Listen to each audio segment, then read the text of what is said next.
और कांग्रेस एमएलसी प्रेमचंद मिश्रा भी जुड़े हुए थे। और अब जब बाढ़ जैसी स्थिति बिहार में बनी हुई है तो ऐसे में इस बाढ़ को लेकर इस बार घमासान मचा हुआ है। चलिए बढ़ते हैं आगे और बात अब दरभंगा ब्लास्ट की। दरभंगा ब्लास्ट में चौंकाने वाले खुलासे हो रहे हैं। धमाका भले ही हल्का था लेकिन इसकी साजिश बड़ी थी। पाकिस्तान की खुफिया एजेंसी आईएसआई का इसमें नाम आ रहा है और वहीं आईएसआई जो भारत में अशांति चाहता है, वही आईएसआई जिसने भारत में कई दंगे कराए और आतंकी हमलों को अंजाम दिलवाया।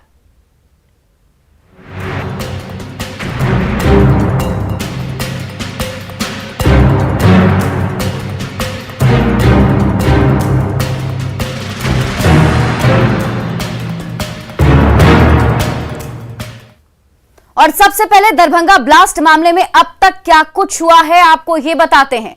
ब्लास्ट में आईएसआई का हाथ होने की खबर आई है सामने। आतंकी तहसीन अख्तर ने भी इसके तार जो हैं वो जुड़े हुए नजर आ रहे हैं। आतंकी तहसीन का गांधी मैदान ब्लास्ट में भी हाथ था। 2014 में आतंकी तहसीन की गिरफ्तारी हुई थी। सिकंदराबाद से जो सीसीटीवी फुटेज मिले हैं उसमें 6 संदिग्ध व्यक्ति भी पाए गए हैं और 6 संदिग्धों में से 4 संदिग्ध हिरासत में लिए गए हैं। 4 संदिग्धों से हैदराबाद में पूछताछ चल रही है। तो अब तक क्या कुछ हुआ है वो हम आपको सिलसिलेवार तरीके से बता रहे हैं।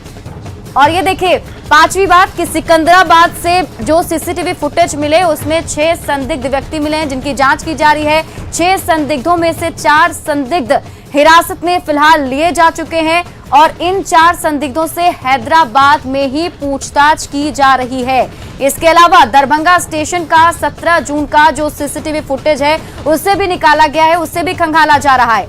1 नंबर प्लेटफॉर्म पर जो वहां पर भी एक संदिग्ध दिखा है, उस सीसीटीवी फुटेज के आधार पर अब ब्लास्ट के बाद बेचैन दिखा संदिग्ध। और दरभंगा ब्लास्ट मामले में बड़ा अपडेट यह है कि जांच एजेंसी ने जांच में उस संदिग्ध का मोबाइल नंबर ट्रेस किया है जो ब्लास्ट के वक्त बेचैन हालत में सीसीटीवी कैमरे में कैद हुआ था। संवाददाता विपिन कुमार दास से जानिए 17 जून को किस तरह और कैसे दरभंगा जंक्शन के हालात थे और वो संदिग्ध क्या कर रहा था। दरभंगा पार्सल ब्लास्ट मामले में अब तक का सबसे बड़ा अपडेट सामने आया है जो आपको न्यूज़ 18 दिखा रहा है। वो जो सीसीटीवी फुटेज जीआरपी के हाथ लगे हैं और एजेंसियों को उसका मोबाइल का लोकेशन मिला है, उसके अनुसार जो हमारे सूत्र बता रहे हैं जीआरपी के, उसके अनुसार हम आपको दिखा रहे हैं कि कैसे एक संदिग्ध को दरभंगा स्टेशन पर 17 तारीख को देखा गया जब वो ब्लास्ट हुआ था। और बताया जा रहा है एजेंसियों का जो सूत्र हैं उनके द्वारा कि जो मोहम्मद सुफियान है वो रिसीवर दरभंगा में संदिग्ध तौर पर देखा गया था। और कैसे उसका जो है यहाँ पे सीसीटीवी में वो कैद होता है, उस जद में आता है, वो आपको हम दिखाते हैं। ये देखिए, ये दरभंगा स्टेशन का 1 नंबर प्लेटफार्म है और उसके जस्ट सामने आप देख रहे हैं कि निकासी द्वार है।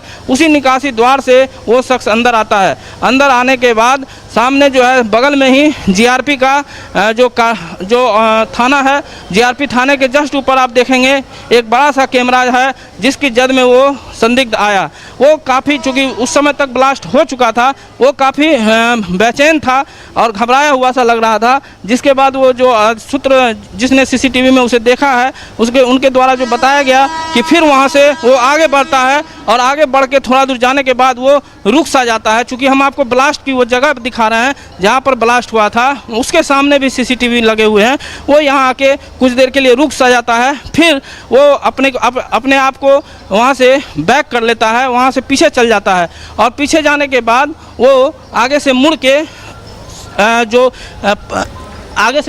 वो फिर आता है और सामने जो सीढ़ी है जो 1 नंबर से 2 नंबर प्लेटफार्म की ओर जाता है, वो सीढ़ी पर जो है वो चढ़ जाता है और यहाँ से वो सामने जो ब्लास्ट हुई जगह है उसका मुआयना करता है। आप देखिए कि ये वही सीढ़ी है जहाँ वो चढ़ के ऊपर वहाँ से मुआयना करता है और 10 मिनट तक यहाँ से वो किसी से फ़ोन पर बात करता है और ब्लास्ट की जगहों को तारता रहता है। इसके बाद वो यही सीढ़ी से 10 मिनट के बाद फिर से उतरता है और सामने जो आप देखेंगे कि दरभंगा लिखा हुआ भी है और सामने जो सीसीटीवी है उसके जद में भी वो आता है फिर से। जो बेचैनी थी उसको जो दिख रहा था, जो सूत्र बताते हैं जीआरपी, काफ़ी बेचैन था वो। और उसके बाद यहाँ से जिस तरह से ये ट्रेन आप देख रहे हैं कि यहाँ लगा हुआ है, इसी तरह उसी घटना के समय में स्वतंत्रता सेनानी एक्सप्रेस यहाँ लगी हुई थी, जिसके बाद वो पीछे जाता है और एक बॉगी में कुछ देर के लिए बैठ जाता है। जो बॉगी में जाते हुए भी सीसीटीवी में उसका फुटेज आया।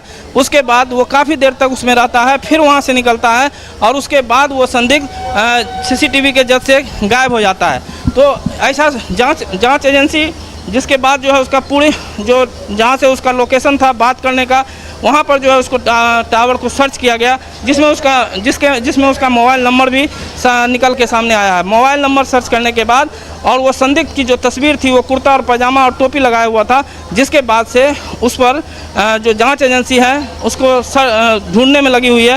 ये बताया जा रहा है कि जो नंबर था उसको ट्रेस कर लिया गया है और जल्द ही उस शख्स की जो पीछे एटीएस की टीम है या जो भी जांच एजेंसी है उसके पीछे लगी हुई है और जल्द ही उसकी गिरफ्तारी संभव हो पाएगी। विपिन